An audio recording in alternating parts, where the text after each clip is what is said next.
I would like to invite Maurício Minas, board member of Bradesco, one of the fathers of Next, Bradesco FinTech.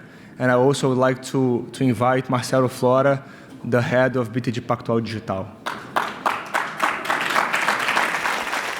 And as a reminder, you can send questions. I'll be able to read it here, but I'll start with one. I would like to, if you could briefly tell us, when, why, and how these initiatives, they were discussed at Bradesco and BTG Pactual, and what are the pros and cons, of having, two big institutions behind, these two fintechs. Guess first. Thank you. Well, we are in a very complex world today, and as you know, Bradesco is a conglomerate of different businesses and different profit pools. And what's going on today is some of those profit pools have been attacked, and some with more intensity, some others no. And disruption is here for affecting part of our business.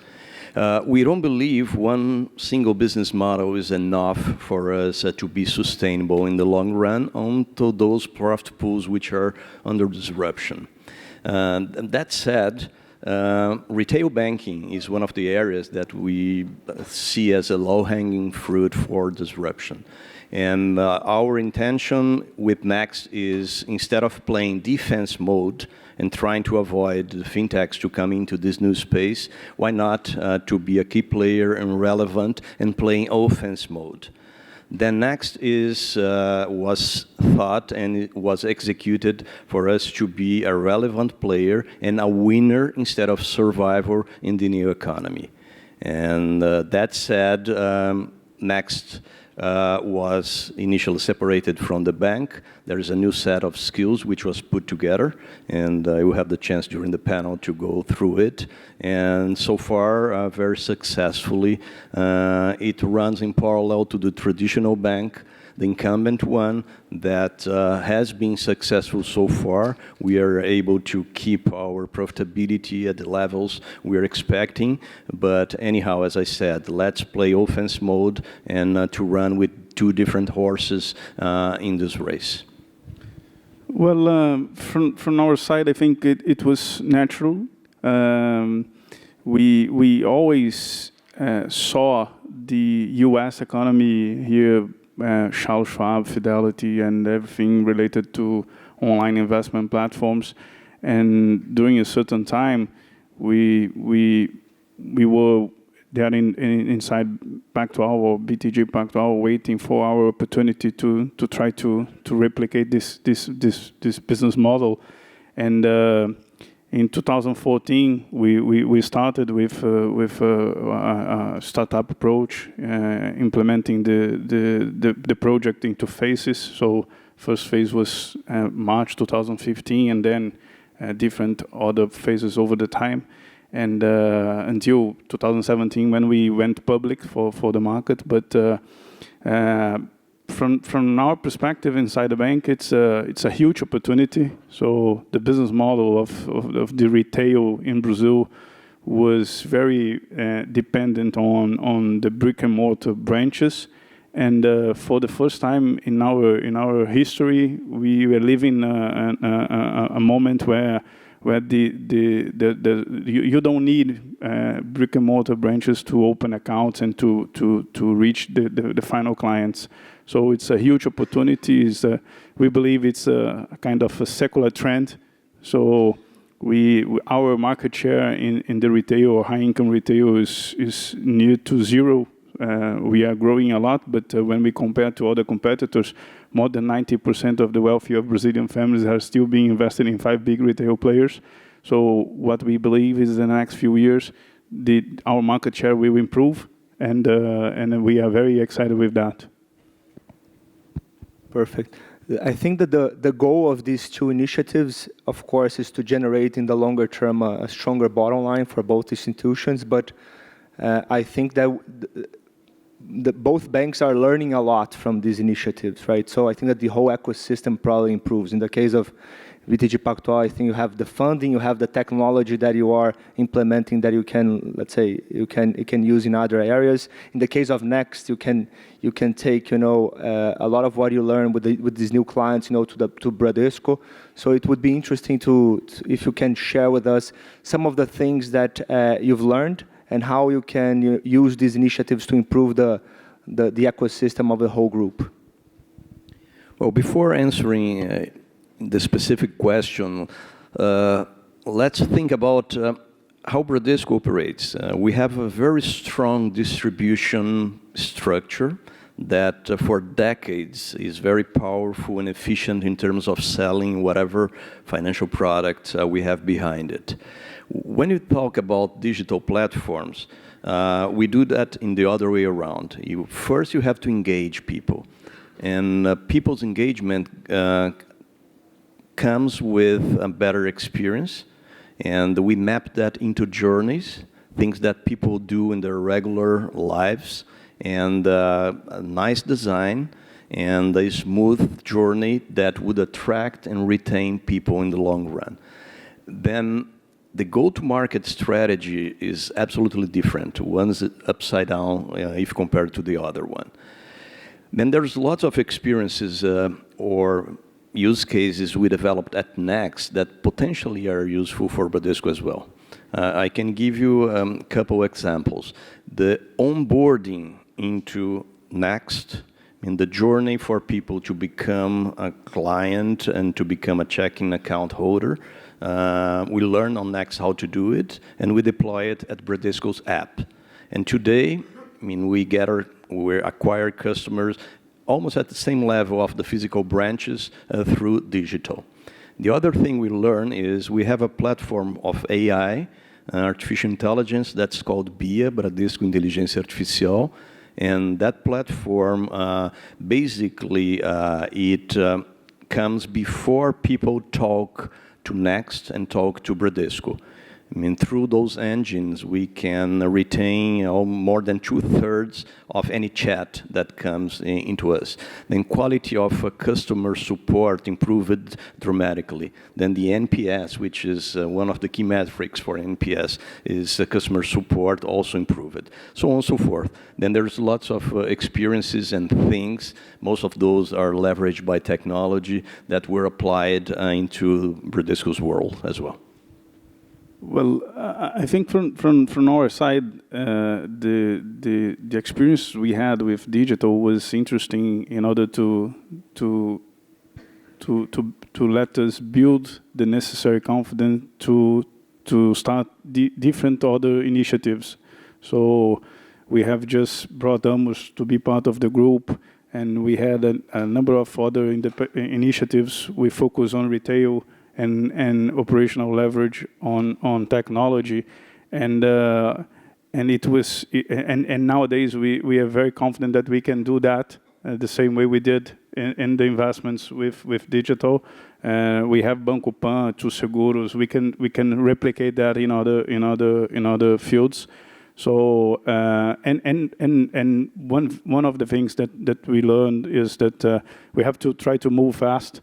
So the way we implemented the project also was important, using this startup approach, delivering the project into many different phases was something very important, and that we believe that we can again replicate in these other initiatives. Perfect. So Flora, in your case, you do have the bank has a B2B strategy, right? And it has a B2C strategy, right? So if you can please tell us, a little bit the difference and how we see, these two channels, walking together.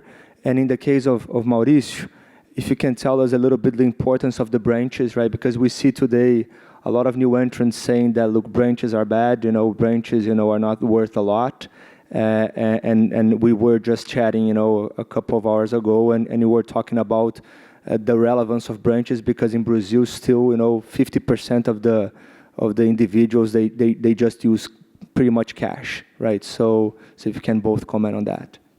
Okay, so regarding the B2B and B2C, the B2C is the channel of the business where the clients come to us through online marketing, and they open their accounts by their own, and the relationship is run by our employees. In the B2B business is the channel where we hire independent financial advisors. We have a few of the better ones here today with us, and in terms of the importance of each of them, both are very important. But the way we see is that the B2C is a kind of a long-term trend that obviously will be reinforced by Uber and all the other apps that will be released in the near future. And once our society in Brazil become more educated in terms of finance, it will the B2C will benefit a lot. But I believe the B2B business, the same way it happened here in the United States, it's the short-term trend. So in Brazil, we have less than 6,000 independent financial advisors. Here in Brazil, you have more than 600,000 independent financial advisors. We saw in the beginning of years 2000 a decrease in number of independent financial advisors in the United States with the internet. At that time, the sensation was that with the internet, the B2C would be replace the B2B. But then the number of independent financial advisors went up again and increased a lot, and still increasing. We joined a conference here in the U.S. in May this year, where we were there. It was a conference for independent financial advisors only, and Betterment, one of the I'm going to say most recognized robo advisors, were there to launch their new product, Betterment for Advisors. So even in a scenario where we see a competition from the robo advisors, the number of independent financial advisors is still increasing. And again, as I mentioned before, nowadays, even after everything that we heard about digital banks and digital platforms, investment platforms, and Itaú paying 12 billion for XP, the IPO of XP, everything related to that, more than 90% of the wealth of Brazilian families are still being invested in 5 big retail players, and this is a huge opportunity. And we believe that the role of the independent financial advisors in this process is very important, because most of the people need this face-to-face relationship in order to build the necessary confidence to open an online account and invest their money. Well, let's remember that Brazil is a very peculiar country. Our social pyramid is very flat in the bottom, and we still have a lot of people unbanked in our country. Secondly, it's a cash-driven society. It is a society that is used to pay cash for most of the transactions for decades or so. Then that said, I mean, it's important for us to understand the complexity and the idiosyncrasies of our country, and the physical is still relevant for us to approach this market. For retail banking, there are a lot of people who are not used to digital platforms yet. Hopefully one day 100% will be able to use it, but reality today is that less than 50% of our clients use only digital. Most of them, and that's the most democratic channel, use ATMs in the regular basis. I mean, ATM has a penetration of 90-something% in our client base as the most important channel. Because of that, I repeat, one single business model is not enough. I mean, we have different geographies where telecommunications eventually are not that good. We have different, socially different people, the ones who are used to digital, the ones who are not. We have different cultures, depending on the region in the country where we are. And Bradesco always positioned itself as the bank of the Brazilians. I mean, since the very beginning when we were created, we look at the social pyramid bottom up. and potentially, and we still make a lot of money with that. And when the economic cycles are positive, I mean, that's a good way for us even to improve profitability. Next came to a particular segment, people who behave digitally, people who are willing to experience something different. They don't want the physical branches, etc., etc. But as I said, we see room for both. Branches, they are going to exist for a long time. They are not going to be as big as they are today. I mean, services will be provided basically for digital, and on that I include ATMs. We are not going to have tellers for account payments, for instance.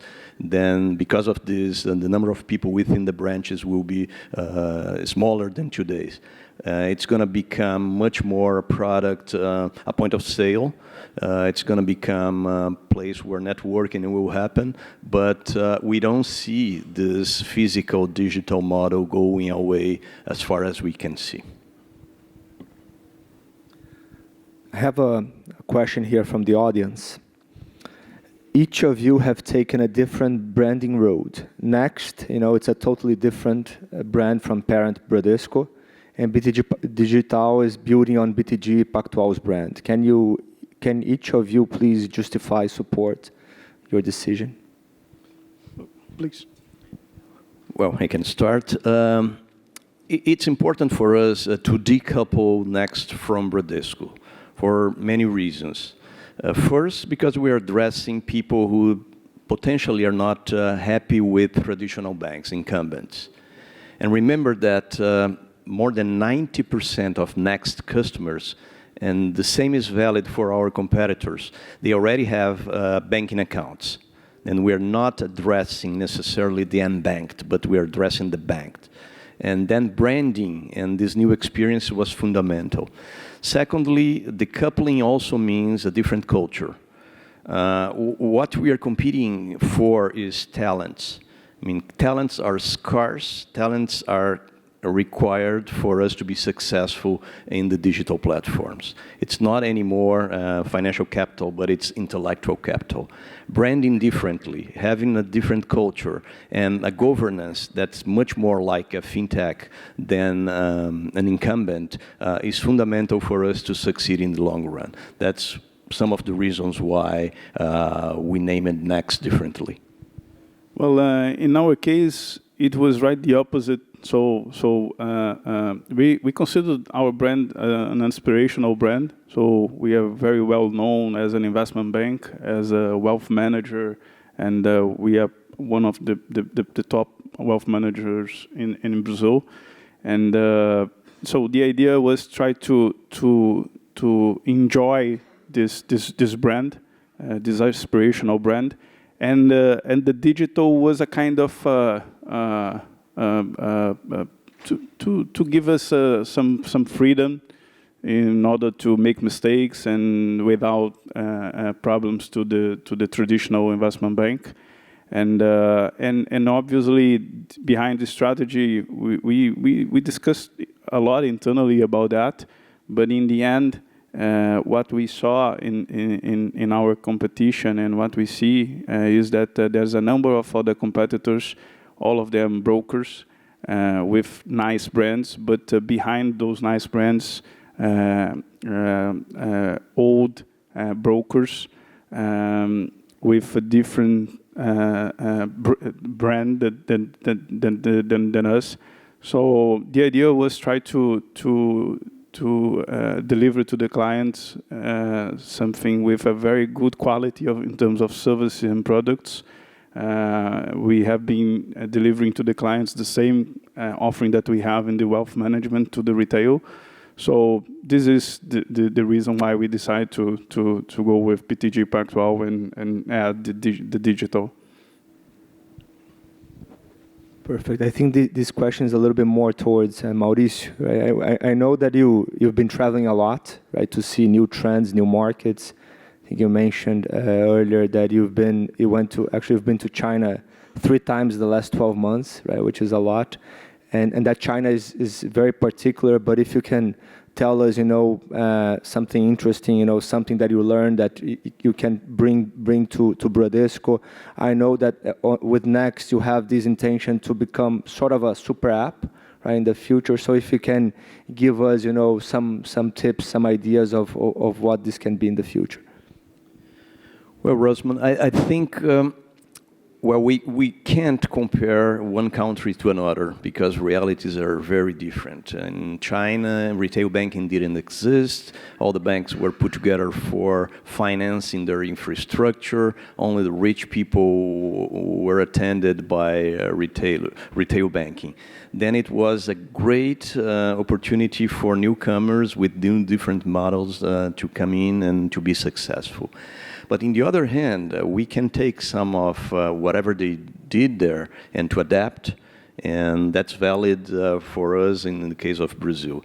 I think one of the things we learn with the big techs, no matter if they are Chinese or American big techs, is how they engage customers and how they retain customers along the time.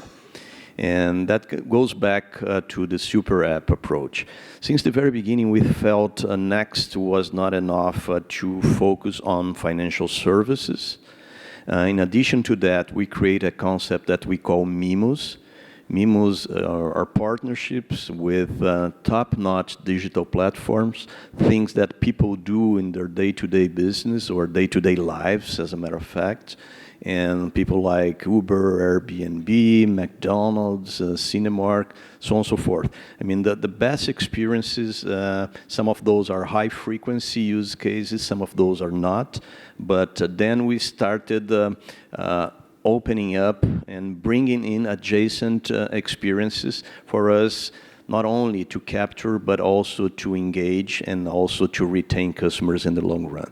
Then I think what the big techs can teach us is that they started with a single focal point, some of them with social media, some of them in e-commerce, some of them in financial services, and we are following the same route.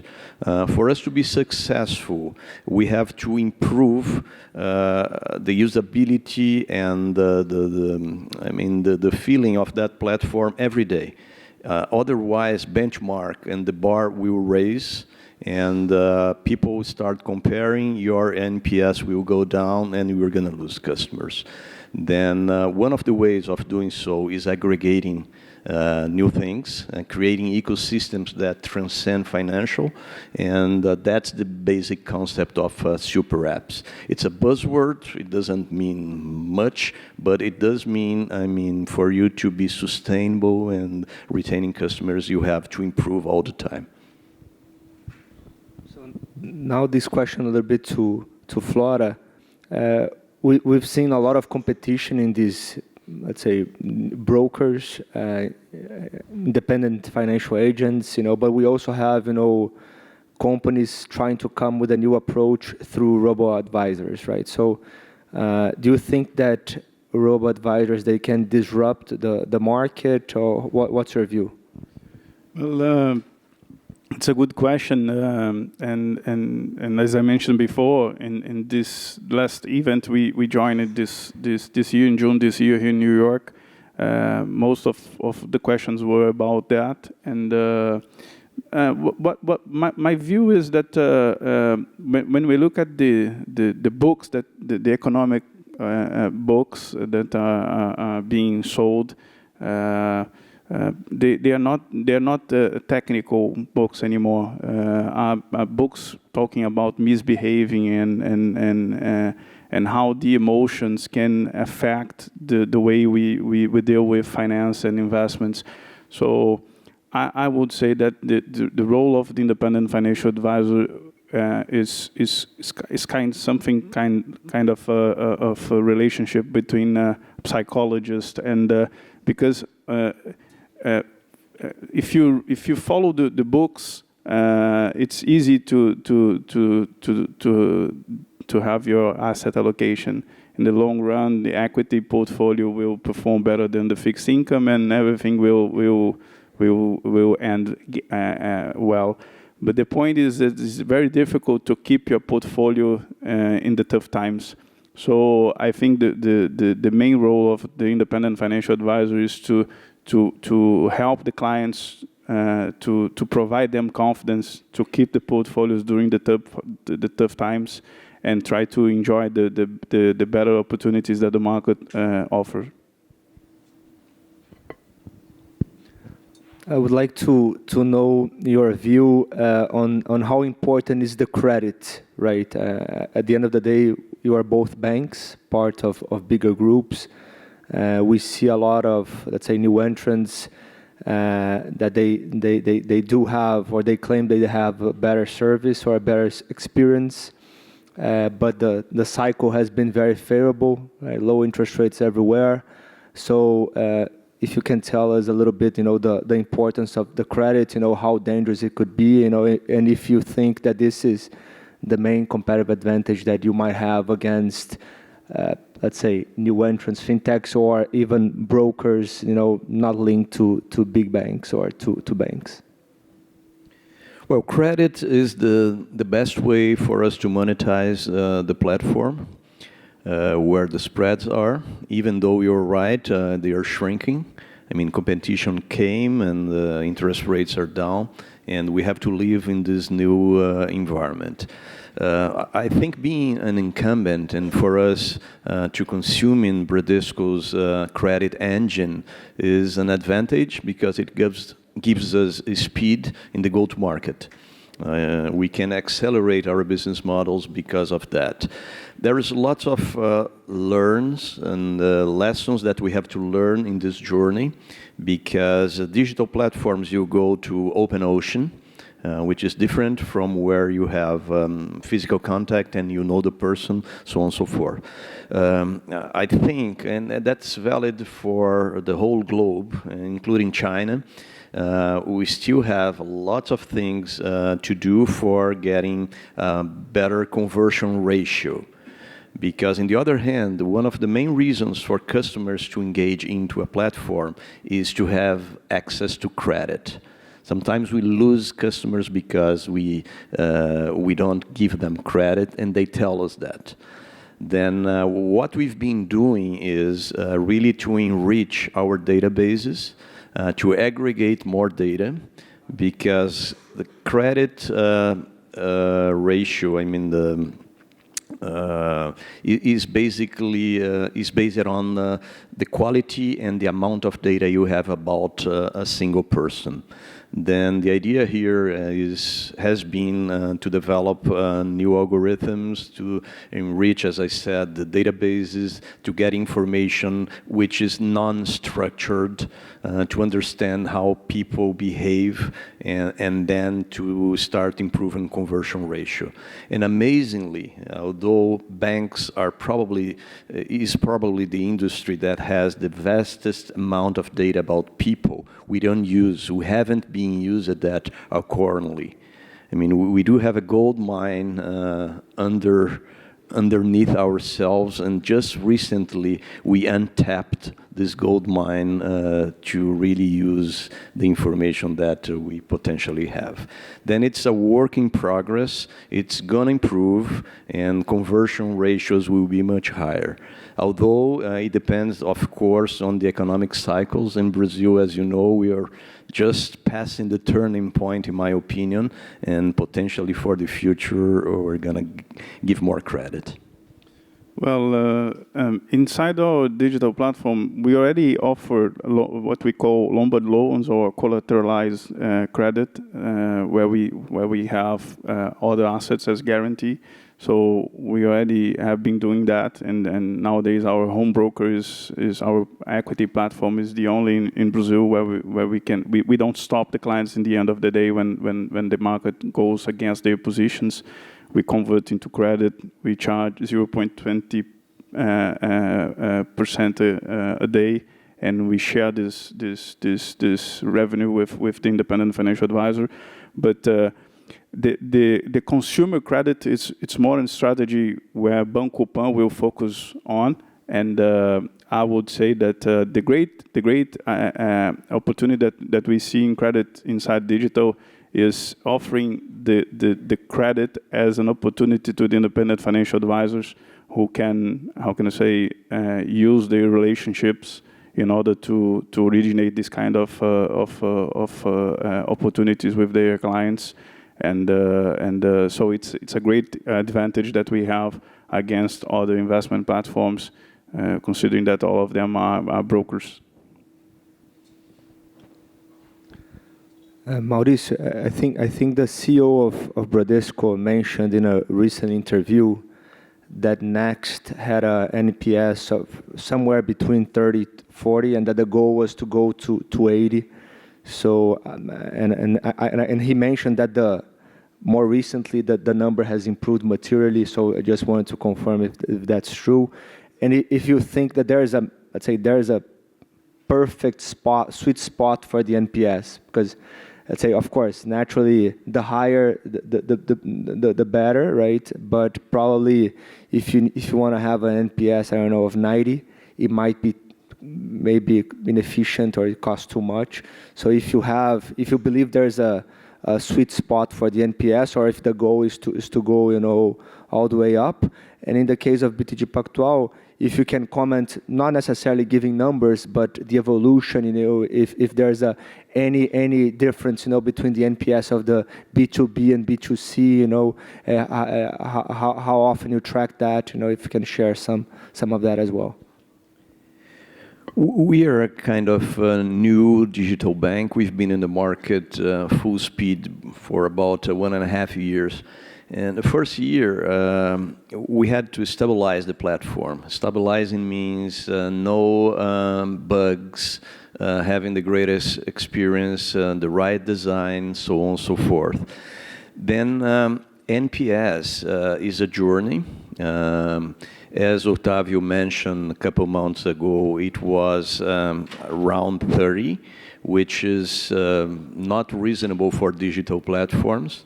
We started improving. Today we are above 60, which is good, but it's not enough as well.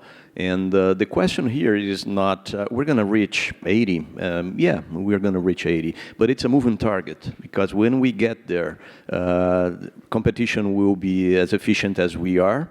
And as I said before, the bar will be raised, because clients, they compare whoever we are to their best experiences, which are social media, search engines, e-commerce, and those guys are very good in what they do. Then it's a moving target. The three main offenders for NPS are the experience in the platform, which I believe we are good on that. Secondly, customer support, when they have any sort of issue, how we can attend those customers. There is room for improvement on this. And as I said, last 2-3 months, our focus was on customer support. And thirdly, our products and pricing, and how we position ourselves. And given that we are in a tough competition, coming from not only the fintechs, but also from the big techs in some slices of our profit pools, like payments, money transfers, so on and so forth. We have to keep working very hard for us not only to improve, but mainly to keep NPS at the highest levels. Well, our NPS last time we measured was around 63, 64. And it's going up. Considering the way that we deploy the project, and considering the startup approach into phases, we finished our platform, or we believe we are near, because this is something that this is a work that never ends. So we have to keep on evolving. But our home broker, again, was finished, released in January this year. So over the time, the main complaint of the clients were, wow, more products, more funds, more managers, and but now we already have almost 400 funds, more than 140 managers.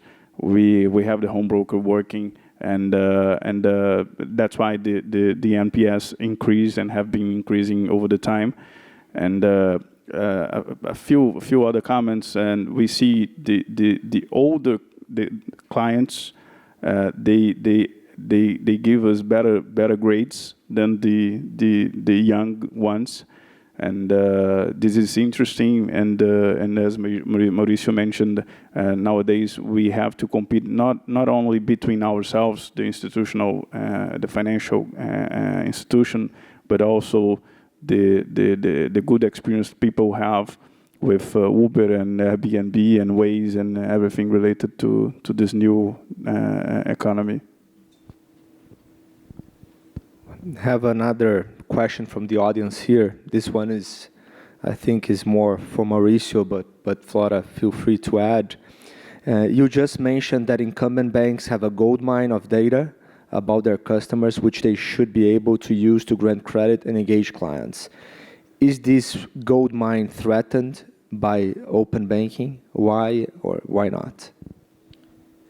No, I don't think so. I mean, first, fintechs, which was the first wave, we see that much more as an opportunity than as a threat. And fintechs have been working with us aggressively for us to build new business models together and successfully. Open banking will allow this whole ecosystem to move much faster. We don't know how long it's going to take because it depends on regulations, but it might take 1, 2, 3 years, but anyhow it will come. And we see this as even a bigger opportunity because with open banking, we not only can monetize whatever we have today, working as a supermarket of financial services, allowing people to consume Bradesco's products as they want, giving security, authentication, everything is in place. But we can operate also in a white label format. I mean, we see today lots of other industries trying to become banks because they felt it is an important piece in their value chains. But it's not that easy to be a bank. I mean, it requires a lot of effort and maturity in terms of the products themselves. And that's a good opportunity. Instead of those guys becoming banks, they come to us and use us in kind of white label mode. And secondly, when I talk about journeys, I mean, we can put together ecosystems that can be closed loops as well. They can operate in open banking space for specific journeys. This morning we heard about mortgage. I mean, that's a good example. That's asset class which is much smaller than it should be in Brazil. Travel, small, medium companies or small, medium businesses, all those can easily be put together as an ecosystem under open banking. And I'm sure that the value perceived by customers is much, much higher than the pure financial product. And because of that, the spreads can be higher as well, because it's a win-win kind of situation. Then we look at open banking, as I said before, in offense mode. It's one of the best opportunities in decades for us to grow the business, to operate in adjacent areas where we are not today, and being relevant and perceived as relevant by our clients. Well, from our side, the open banking is a huge opportunity. Imagine if we could provide to a new client to go directly into their bank account and bring all the positions that they have and try to compare with the investment opportunities that we have and what will be the right comparison. And considering our low cost structure, we were the first bank to launch a fund with no management fee. So this open bank it's a huge opportunity from our side. Mauricio and Flora, would you be able to share your thoughts about instant payments? Because I think that the central bank naturally has this big agenda to in general to reduce credit costs, right? The subsidized costs in the economy, and brings more competition, etc. But they have two big kind of events, right? One is open banking, and the other one would be instant payments, right? So I think you just mentioned about the opportunities of open banking and how well positioned Bradesco is, with Next. So what about, instant payments? Do you see as an opportunity, as a threat? Do you see let's say, a potential change in the behavior or culture of Brazilians, when taking care of their cash or their plastic? One of the main reasons for us being a cash-driven society is because the issue of payments is not well resolved. It's a nightmare for us to use different means of payments depending on what the use case you are. For transportation is one thing, for food is another one, for paying your taxes is a third one, for paying your bills is a fourth one, so on and so forth. It's a kind of nightmare in terms of experience, and people got tired with that. And that's one of the main reasons why we don't leave cash, because cash, anyhow, is simpler than all those experiences together. Then there's a great opportunity if we can find out instant payment as a seamless experience, as a platform that can address all those different situations. It's not easy, because as you know, Brazil is very bureaucratic. You have to negotiate with different ecosystems. Transportation is a good example. It depends on the municipalities, sometimes on the state, sometimes it's a federal legislation, so on and so forth. But we have to try.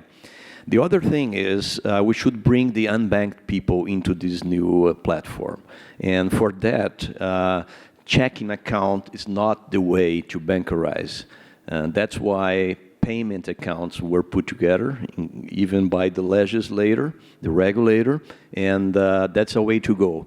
I think, whoever has a great experience and whoever can replicate that into a vast amount of customers, this is a way to go. Of course, us as organizations, we do have plans of being aggressive in this market as well. And remembering that Bradesco itself has 75 million customers in Brazil, which is a quite interesting, addressable customer base for us to start. I don't see instant payment working by itself.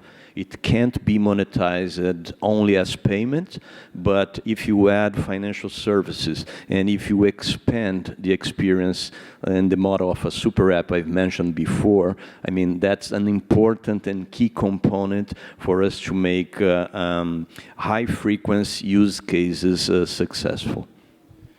From our side, all these changes can help us a lot. So once we depend on a certain way, we depend on the habits of the society, and the people change their habits.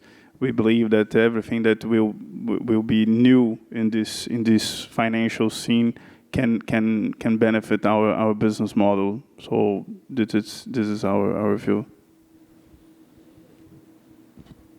Perfect. So, guys, our time is over. So I'd like to thank a lot Mauricio Minas and Marcelo Flora. Thank you very much. Thank you.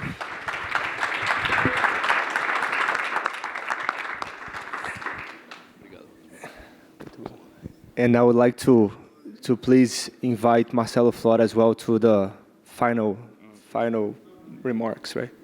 Well, just to thank you, all of you, for being here today. A great pleasure, as I mentioned in the panel. It's a huge opportunity. We are the sixth largest bank in Brazil, the fifth largest Brazilian bank, because there's a Spanish one, the third largest Brazilian private-owned bank, and the largest bank with no brick-and-mortar network. So due to this digital revolution that we are living, it's a huge opportunity that we have ahead of us, and that's why we are so excited. So very good to be here. Thank you, all of you.